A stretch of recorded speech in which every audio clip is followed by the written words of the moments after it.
Papakita ko lang po na hindi gumagana tong Brother refillable cartridge galing sa JBM General Merchandise.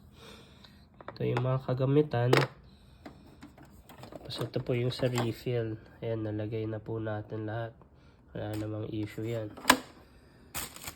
Ngayon, papasok ko to para mascan.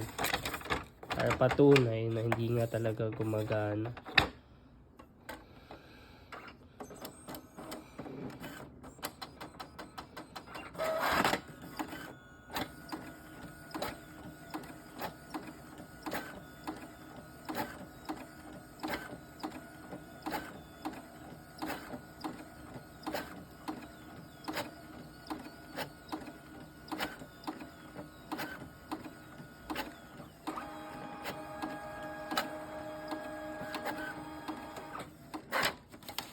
Yan, kung makikita po natin, wala.